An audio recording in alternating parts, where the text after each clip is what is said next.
Pennsylvania, and good evening and greetings to our friends in the Middle East or wherever you may be. My name is Simon Curtis, and I run the American Middle East Institute, which is headquartered in Pittsburgh, Pennsylvania, and we work to facilitate business, educational, and cultural connections between the U.S. and the countries of the Middle East and North Africa.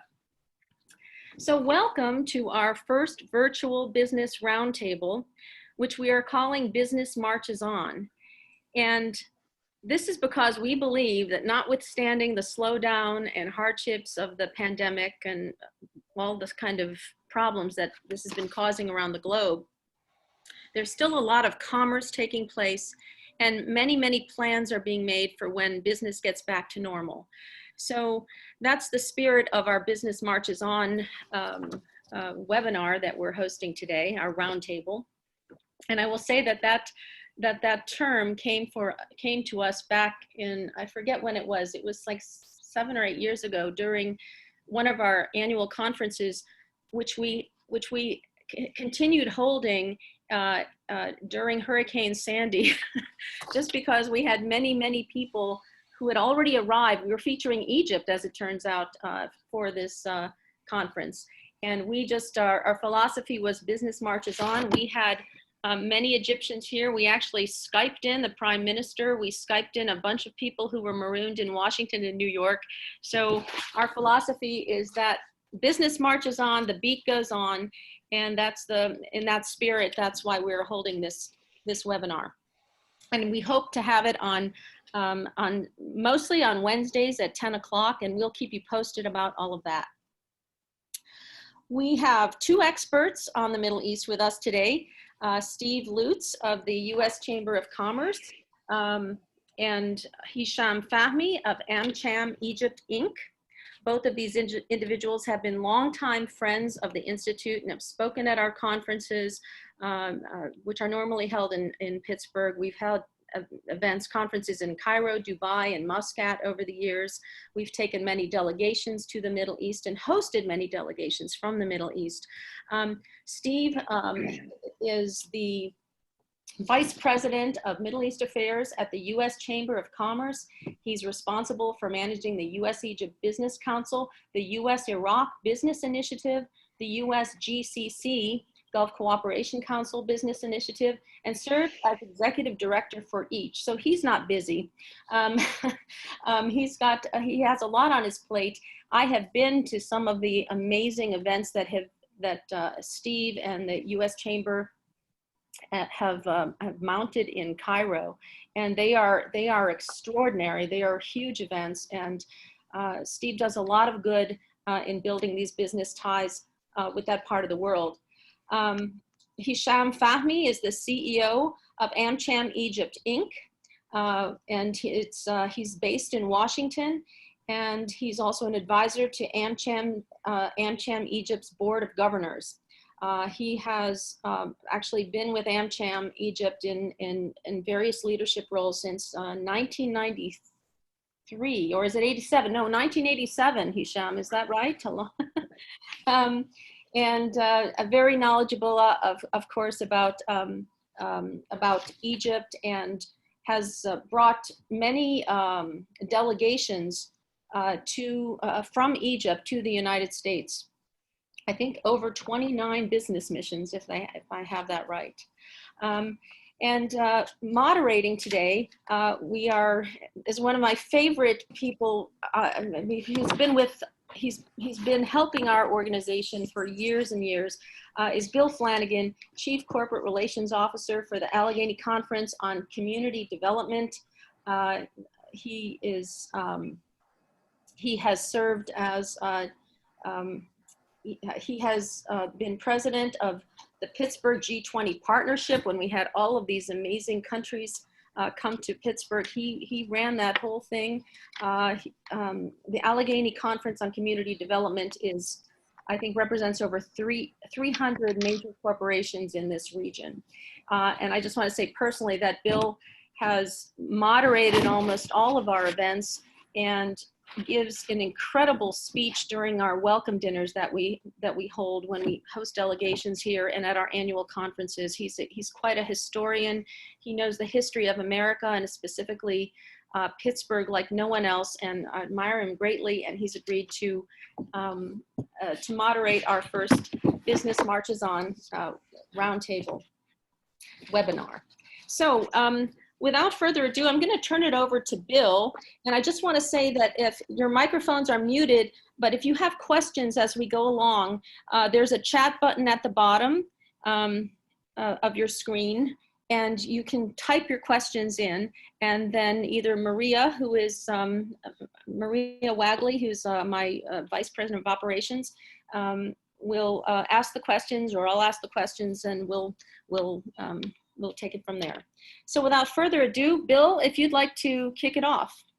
Absolutely, Simon, great to see you again, and thank you for the opportunity to help facilitate today's conversation. And wonderful to have both Steve and Hisham with us to talk a little bit about what's going on in the context, in the time of COVID-19 in the Middle East. And you know, I was struck, you mentioned Hurricane Sandy and our efforts to march on with the business events and the Middle East Institute's events that day, and I had to pinch hit for Tom Brokaw that day. So right. It was one of my greatest honors, actually, was having to sub for Tom Brokaw.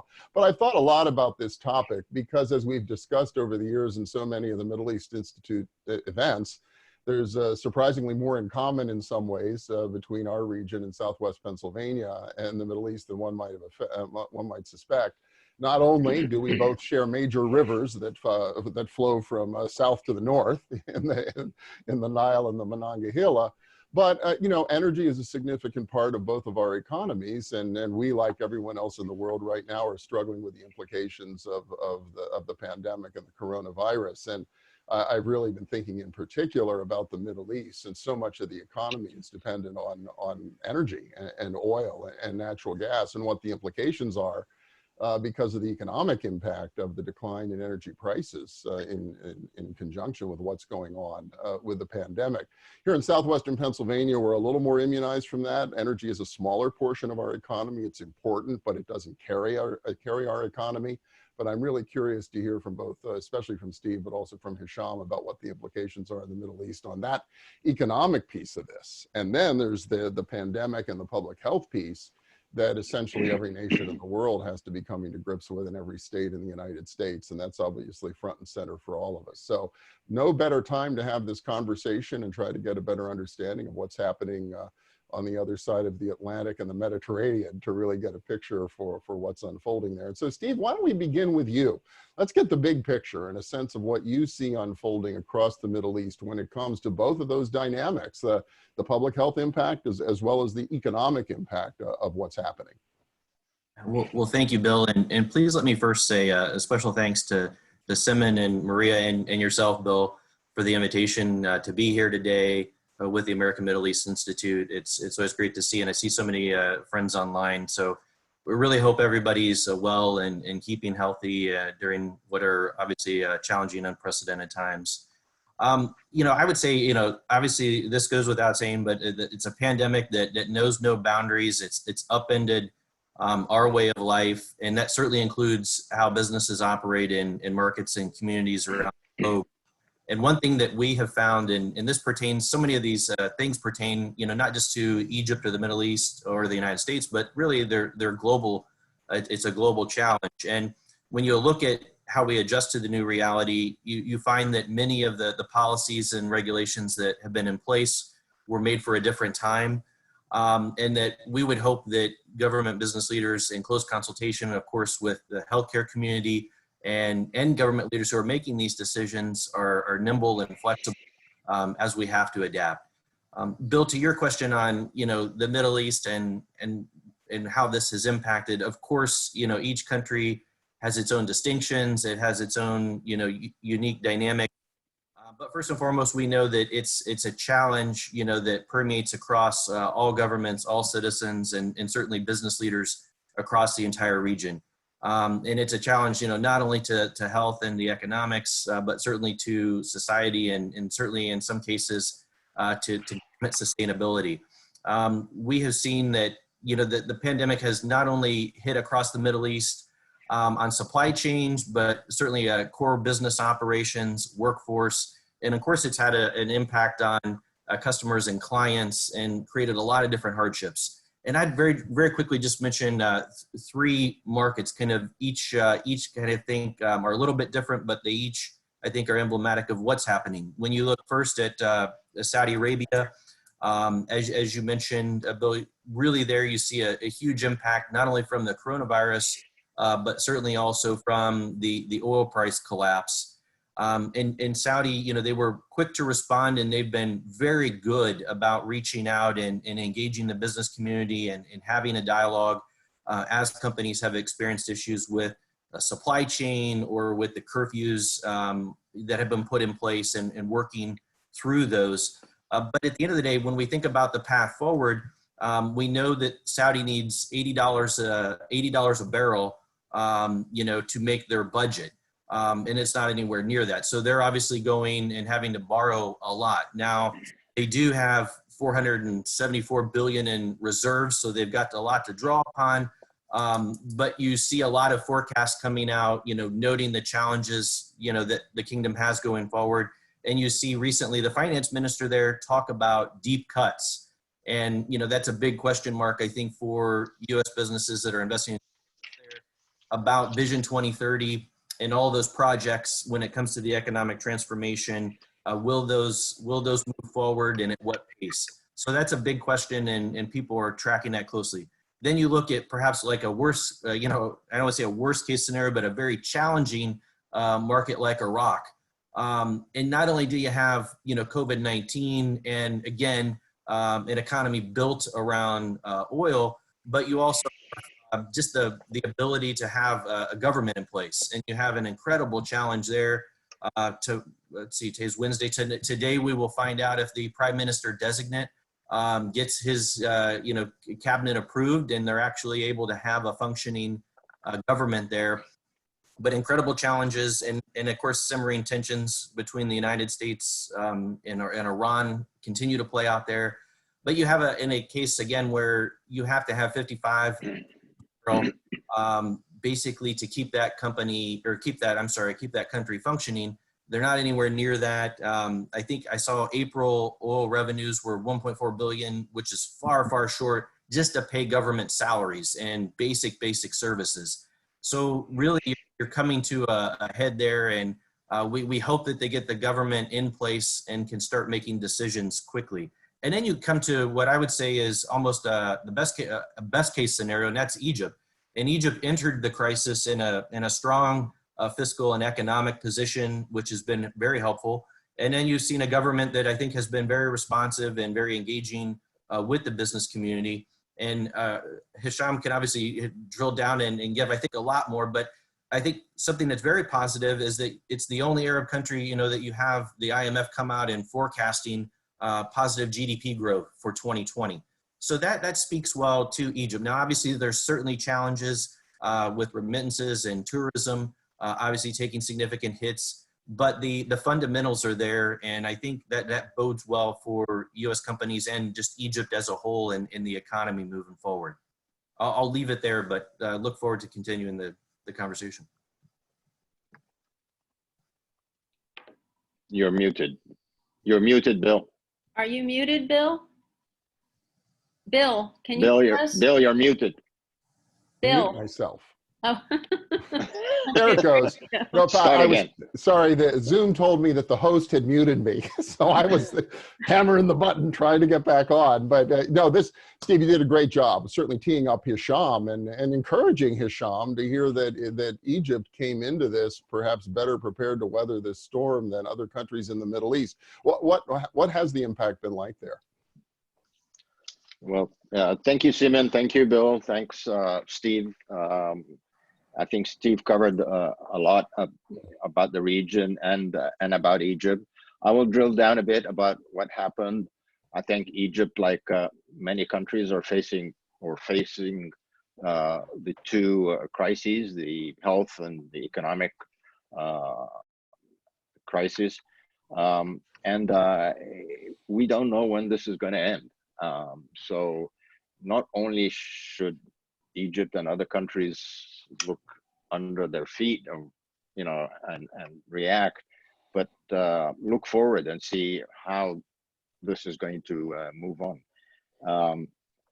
Egypt, again, like many countries, had the choice: complete lockdown like Italy, or laissez-faire like Sweden, and every choice in between, and they chose in between. They closed airspace or air traffic, schools, universities, malls, government services, religious sites. All this was right at the beginning.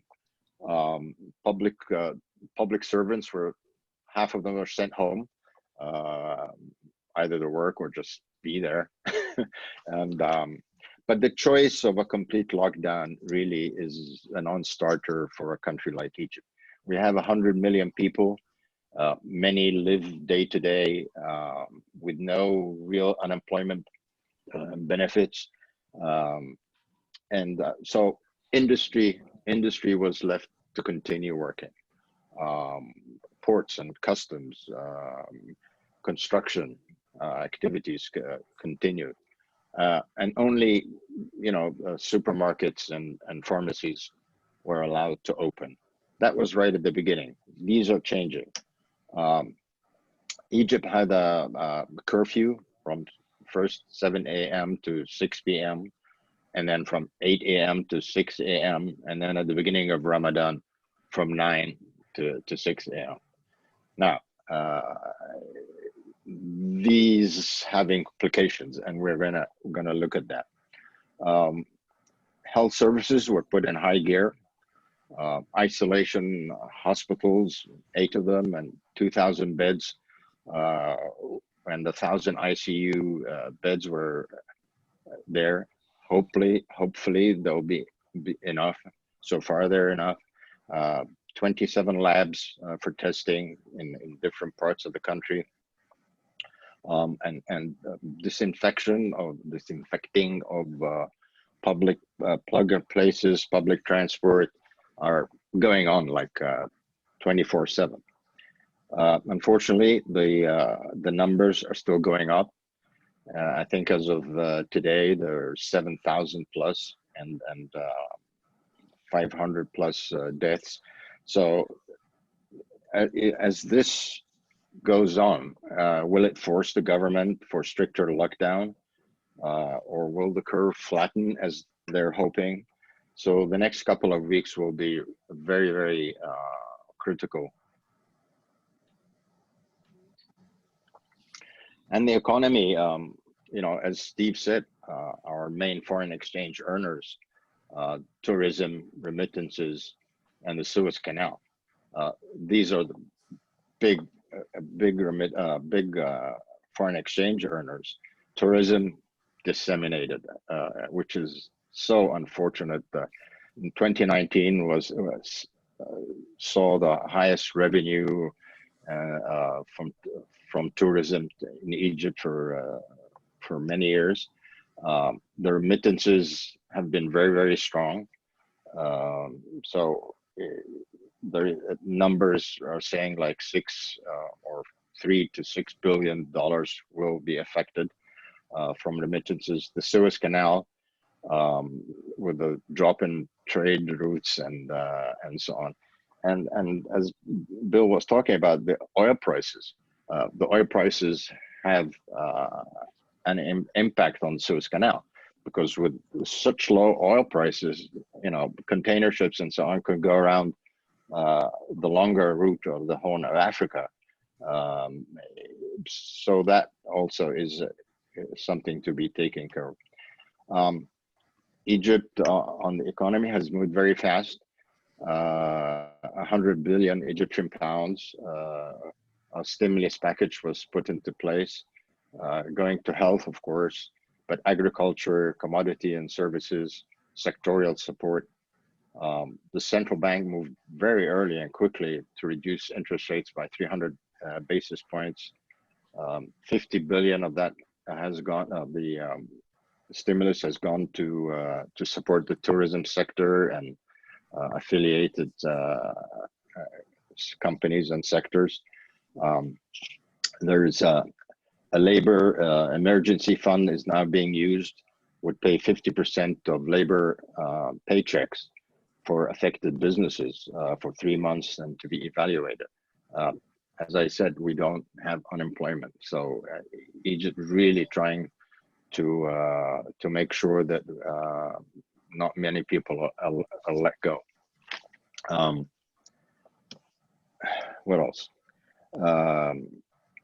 You mean there's no, you said there's no, excuse me, I'm sorry to interrupt. You said there's no unemployment kind of compensation benefits. Yeah, it's not like the US, yeah. Right, so some people really are living day to day. Day to day, exactly.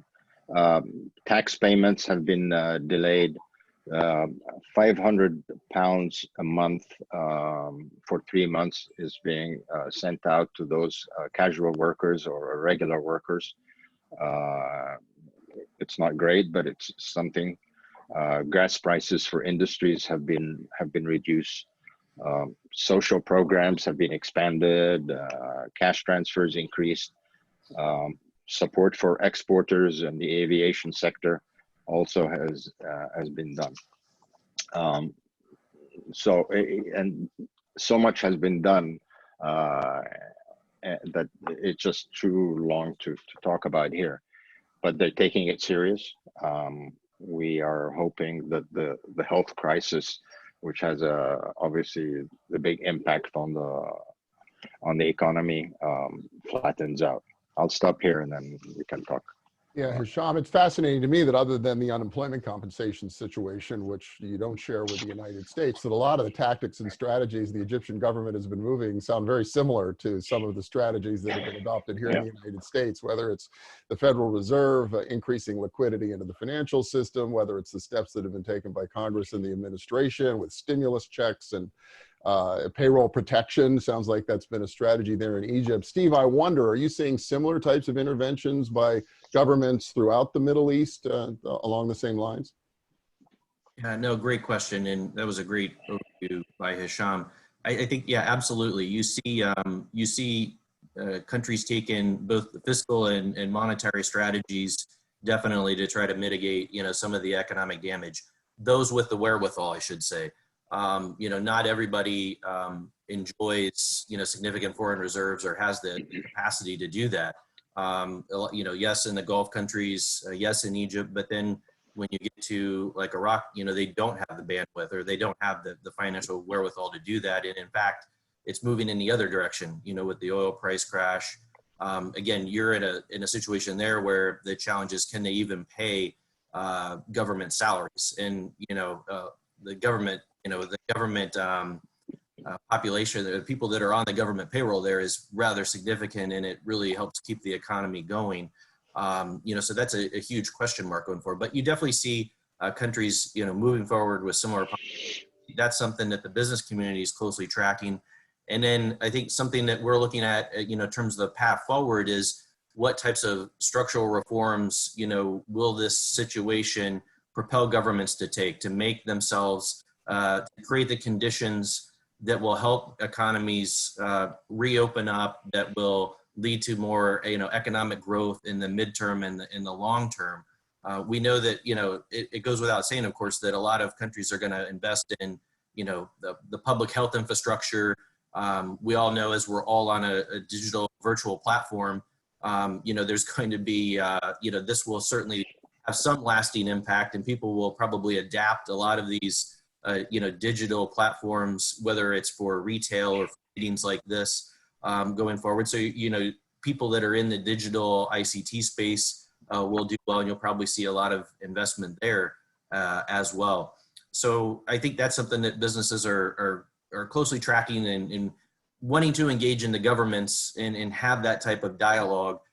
More than ever, it's really important that those types of things are ongoing and that they're sustained, and that to the degree we can, that business aligns with government, and that we're having close consultations so that when we do reopen, when people go back to work, that it's done not only safely, but hopefully in a sustainable way. so that we can work through this and, open back up in a successful way, not only in Egypt, in a region, but in the United States and around the globe.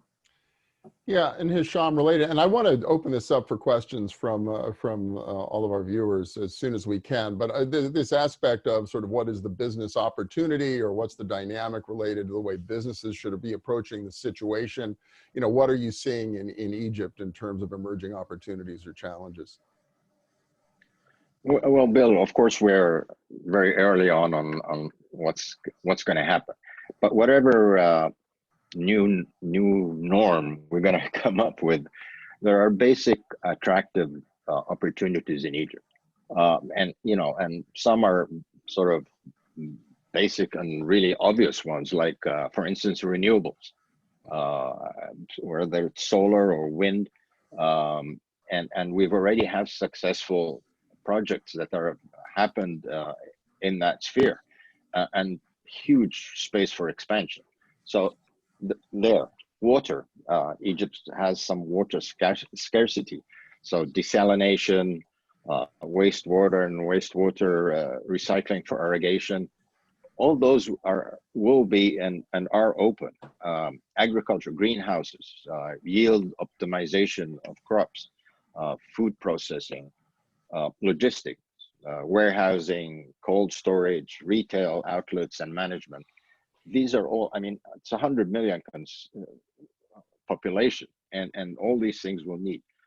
Oil and gas, although the price now is not exactly conducive to investment, but before, when the prices were, I don't know what reasonable means, but when it was up there, we've seen a lot of interest from the multinationals in gas and oil exploration. The mining sector just opened up, and its support services, road concessions, these are now open. And of course, we go into the social education, schools, universities, IT platforms, data centers, cybersecurity, fintech. So huge opportunities. And I just want to mention something about education. A couple of years ago, I think the Minister of Education, they distributed iPads to all secondary school students, and he was quite ridiculed.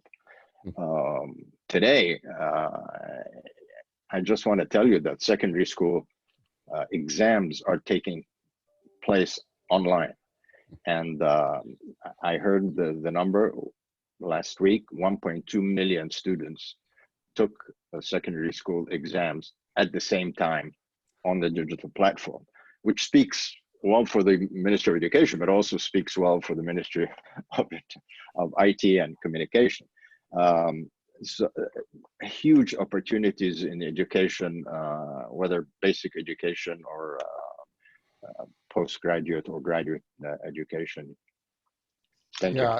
It's you have a leg up on us in southwestern Pennsylvania on the education side. We're working on a segment for our TV show this Sunday, and there are literally thousands and thousands of homes throughout our region that don't have a broadband connection, in many cases don't have a computer, or an entire family that's working from home and doing distance learning is sharing one computer if they're fortunate to have one. So the fact that Egypt is in that position and you're able to keep all your children moving forward through something like this is a terrific testament to the vision of the guy who got so much grief for implementing. Yeah, Steve, I wonder, as you try to look to the future, and I know one of our CEOs here at the Allegheny conference said recently, we used to do our long range planning over 2 or 3 years. Right now we're doing it over 2 or 3 days. But as you try to do long-range planning, thinking about it from the perspective of the Business Council and the Chamber, how do you look at the way forward in terms of evaluating opportunities for investment and partnership in the Middle East, and especially the timing of when companies should have some comfort with moving forward? Yeah, no, really good question, and I think it's certainly a huge challenge. It is a big unknown. And as you said, I think not only for governments and businesses, but certainly organizations like the Chamber and AmCham, we all are operating with a high degree of uncertainty, and when it comes to investment, nobody likes to have, I think, the degree of uncertainty that we're operating in. But I think Hisham pointed out, or as he appropriately pointed out, if you look in the mid or long term, there are going to be these opportunities. Egypt does have that booming population, 100+ million, and they have trade agreements, with the African continent that will continue to make it an attractive place to invest in and base your operations from, and serve markets all across Africa and the Middle East and beyond. So those fundamentals don't change. I think part of it is just the question of the pace. How quickly do we reopen? How quickly do some of the non-essential services return? We know that you got to keep the lights on. You've got to keep food moving. There's some certain basics that you have to have in place. But beyond that, when it comes to some of these mega projects or other investments that governments are going to pursue, at what pace do those proceed forward? That's a big question mark. And when will the governments have the capacity to fund those? So that's something that our organizations, I think, have to closely track. The other big thing that I think we'll be looking at is how quickly does kind of international travel, certainly domestic travel in the United States but international travel return, and what's that look like? It's one thing for a business executive probably to get on a plane to go close a major deal. That's essential. That's really important once international travel returns. But for conferences and business missions and things of that nature, will that return before there's a vaccine? That's hard to know. Or some sort of level of confidence that you can travel and that the danger, the risk are significantly mitigated. So I think that'll be a big question mark going forward, because so much of the business in the Middle East, it's done in person. You go out there, you develop the relationships over time, over tea, over dinner. So when will that come back? And I think that's a thing that we're all watching closely. And inshallah, it comes back quicker than I think some expect. But it's something that we all have to watch very closely, I would say.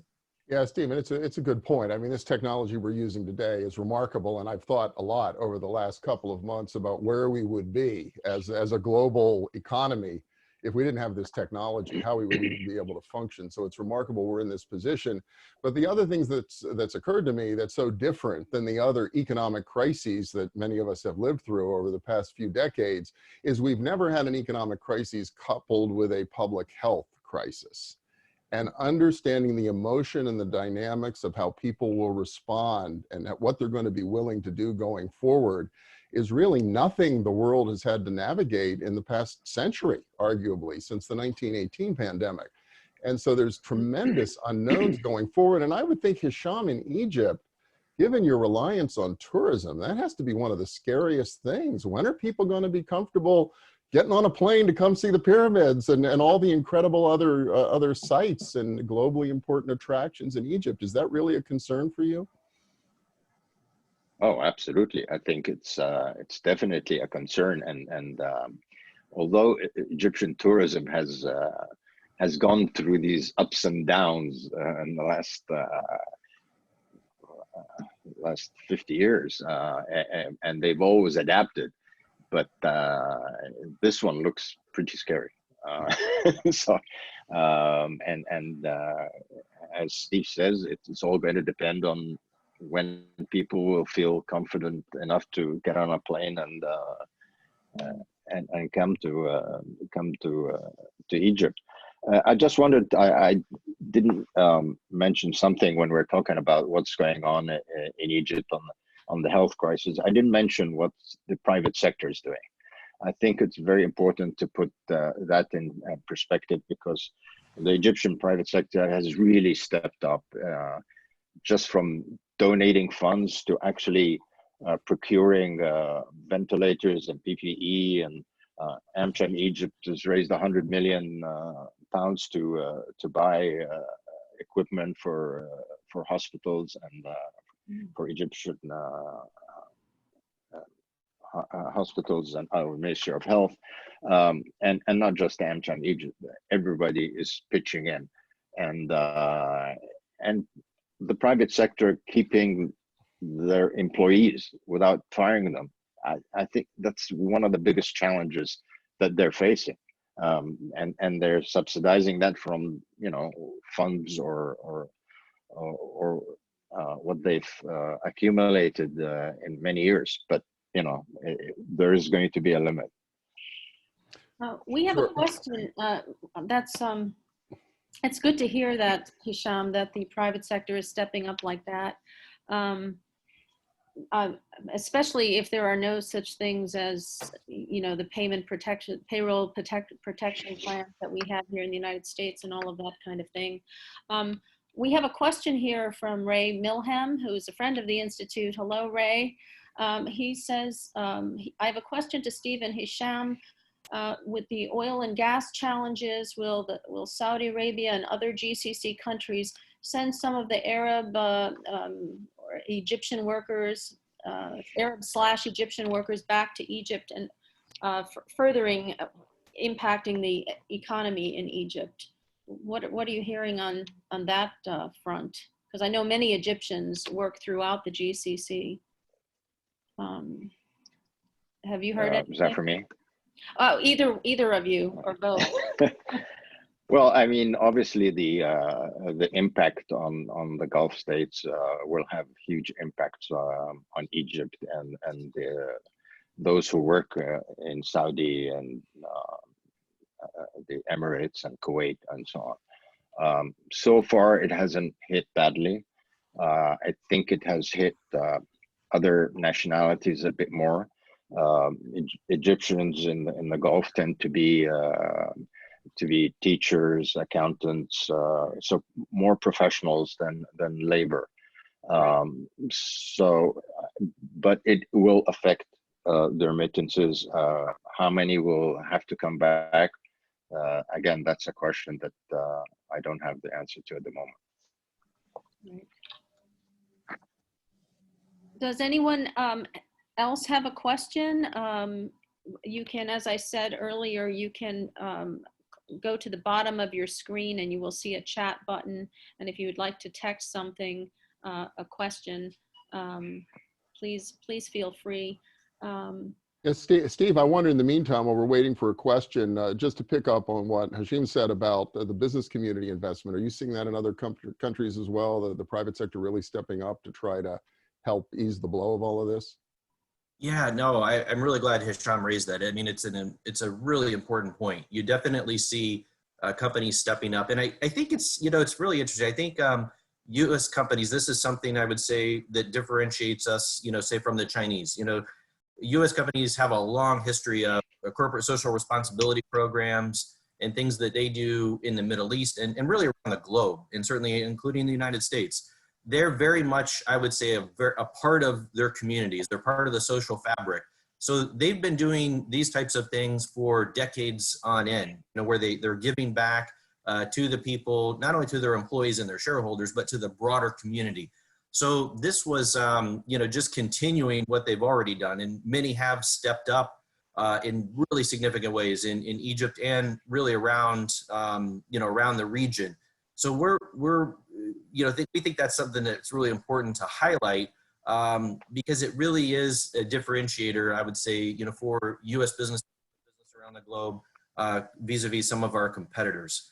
And we won't name names, but some have done some really significant things in terms of, food for the needy, and certainly rising to the challenge in this to work through issues with supply chain and getting medicines and the PPEs, into the hospitals and into communities that really need it. So I would say a big hats off, to many across, U.S. industry for what they've been doing in Egypt, in Saudi and across the region. Yeah, fascinating that's a real differentiator for U.S. companies and an opportunity to sort of be noted by virtue of that support. But it also comes, I think, more naturally to U.S. companies in many ways than in other places around the world where they rely on the government to do all of this, and they don't have a sense of responsibility. Simon, I think there's another question. Yeah, this is from Federico Mano. He is talking about U.S. exporters and the possibility of requesting financing to support such trade because they have there's certainly a trade increase in such things as oxygen equipment, handheld scanners, beds, etc. Is there, so I don't know if there's a specific question. I guess he's asking if there is financing to support such activities, especially in this time of need. Does anyone have any knowledge about that with the, I guess, with the U.S. government? Steve, yeah. Well, I would just say, before I was at the chamber, I was at the U.S. Department of Commerce, and something that I think, you know, one of the best kept secrets in the U.S. federal government is the U.S. Export Assistance Centers. These USACs are in communities all across the United States. I'm sure if there's one in Pittsburgh, I would imagine. I can't say that definitively, but I would highly recommend getting in touch with them, and they can walk you through the catalog of, you know, different assistance and different programs, you know, that the U.S. government offers to U.S. exporters. Some of that may include financing. I don't know, you know, there might be certain restrictions in place on, you know, the export of certain, you know, medical, you know, you'd have to check in on that. But definitely I would say contact the U.S. Export Assistance Center there locally. We have one from Brent. Oh, I'm sorry. Go ahead, Hisham. I got a question on my WhatsApp. I don't know why, but I can take that later, and maybe they didn't want to embarrass me. They were saying all the opportunities that you mentioned are available in many other countries. So why Egypt? I can take that if you want me to. Sure. Why don't you run with that, and then we'll go to the question that Simon just got. Why Egypt? I've been talking about Egypt and why Egypt for a long time, and there are some inherent sort of basics about Egypt. Egypt is where it is geographically. Hopefully, it's not going anywhere. So, you know, you've got its access to the Mediterranean, the Red Sea, the Middle East, and yes, Egypt is in Africa, because some people don't forget that. It has all that, and the 100 million consumers, that's important. I mean, there are other countries in Africa and so on have huge populations, but it has a diversified economy. 14 to 15 sectors are part of the GDP, so it's not one thing or the other. So it's not just agriculture, it's just not oil, it's just not. So 15 sectors. Steve mentioned the free trade agreements. They're there. Hopefully they will, you know, still be there after the new normal. It has an industrial base and low cost labor, abundance of, I mean, this has just happened in the last few years, abundance of energy, electricity, power, and gas. So, you know, if you're investing there, you don't have to worry about that. And something that people haven't mentioned, stability. You look at Egypt, and then you look at all the countries around Egypt, not naming names. Egypt is about the only stable country in that region. A lot of Steve also mentions are U.S. companies and multinational companies working in Egypt, and they have been successful. And you can build on that. What hasn't happened is the U.S. Smaller companies that haven't come to Egypt, or I don't think they've gone anywhere, but and so on. The confidence of the international finance institutions, they've immediately come to support Egypt. They've come to support other countries, but they really have come. You know, the World Bank, or the EBRD, the African Development Bank, and then the bilaterals like the US, USAID. They're doing incredible work in Egypt and over the years. And then one last thing, the fact that Egypt has gone to the IMF for not only for the emergency fund, but for another standby agreement, which means that they're cementing the reforms that they have taken. You don't have a standby agreement with the IMF if you're not going to stick to reforms and so on. So all these, that's why Egypt. So, Yes, Simon, we've got a little less than 15 minutes left, but I know you've got another question. Yes, this is from Brent Rondon. Hi, Brent. Brent is at the Institute for Entrepreneurial Excellence at the University of Pittsburgh. So thank you for your question. He's saying how U.S. universities are viewed in the Middle East or in Egypt, and if you think Middle East students look forward to studying in the U.S., or I guess all of that must be on hold, the back and forth. So he asked, what are the challenges? Yeah, can I just build? Yeah, realistically, given everything that's going on, can universities here in our region that rely on or count on students from the Middle East, can they count on them showing up in the fall? And how do you see this playing out over the course of the next academic year? Well, that's a great question. And I would say in general, that's been, one of I think it's been a great U.S. export. It's great not only, for the students that come to the United States to study and get an education because they're getting, a gold standard, level of education. But it's great because then they go home and they're great ambassadors, for the U.S. and it really helps strengthen the U.S. relationship with the region.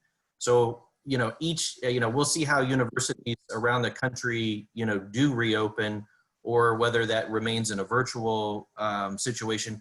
I think that'll drive a lot of it. So obviously there's going to be a lot of those considerations, but we would hope that continues, whether it's in person that they're coming here or it's virtually, because that is an incredible, I think, for the United States.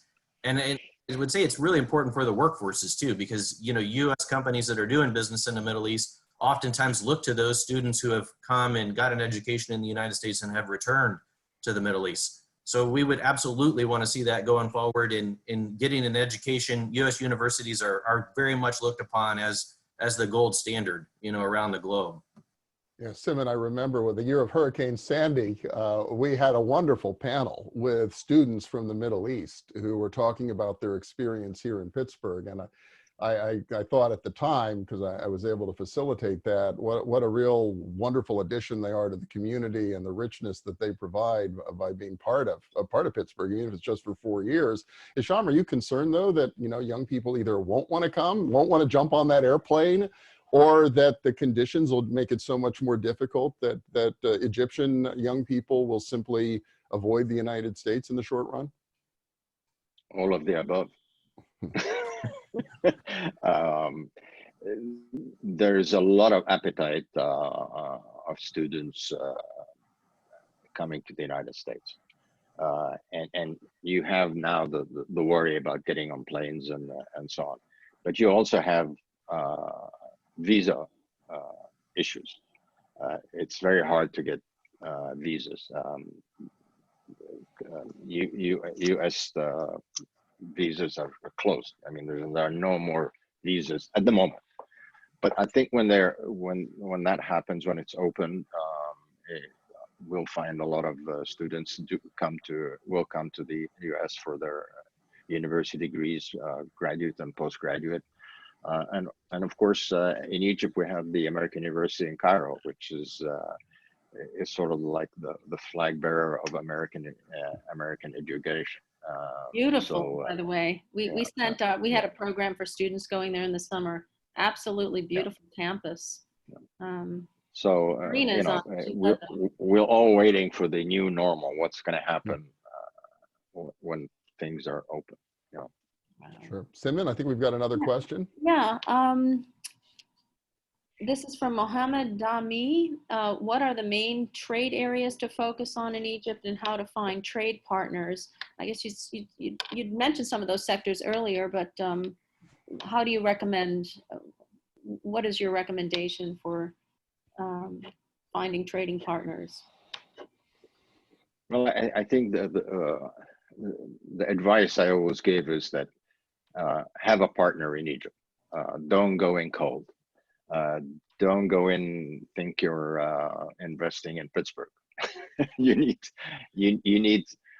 unique partners. The U.S. Commercial Service in Cairo and everywhere, I guess, they have very good services about looking at sectors, looking at partners.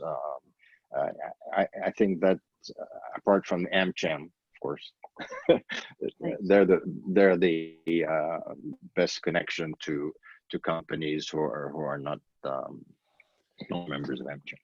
Yeah, Steve, I wonder, does that advice apply throughout the Middle East too? If a partnership can be really important.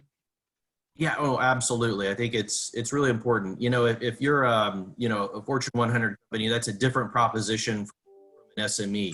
So to Hisham's point, I think when you're doing business out in the region, it's really important to develop those partnerships and relationships. And right now, actually, you know, while we're all working remotely and you know, doing things like this, I think it's actually a time to start making those plans or thinking about those strategies about if you do want to grow your business and you want to find markets, whether it's in Egypt or in the region, now's the time to be engaging, whether it's the U.S. Commercial Service, the AmCham, the Chamber, and start talking about that and exploring those opportunities so that when things do reopen or we return to whatever normal is going to be, you can hit the ground running. Right now is the time to do all diligence and legwork. I remember the stories of how Andrew Carnegie became the richest man in the world. And one of his tricks was whenever there was a recession, he went out and invested in new technology. He scoured the world for whatever it would be that would give him an edge. He happened to have the resources to be able to make those investments, but his history was to come out of every recession faster and stronger than his competition. He took more and more market share. And as I mentioned, ultimately by 1901, he was the richest man, the richest individual in the world. So if you're able to execute those strategies, Steve, there's plenty of historical evidence that it's going to pay off for your organization in the long run. Simon, anything else on your mind? We're just about out of time. Yeah, yeah, I think we can go ahead and start to wrap up. I wanted to mention that we are still planning to mount our annual conference. Right now it is slated to be for October 14th, and but you know, we're cautiously optimistic, put it that way. But we do have a speaker lined up, and just mark your calendars for October 14th, where we have Dr. Sanjay Gupta, whom you know from CNN as their chief medical correspondent. He's also a brain surgeon. He's come out with a new book, and if the October 14th date is still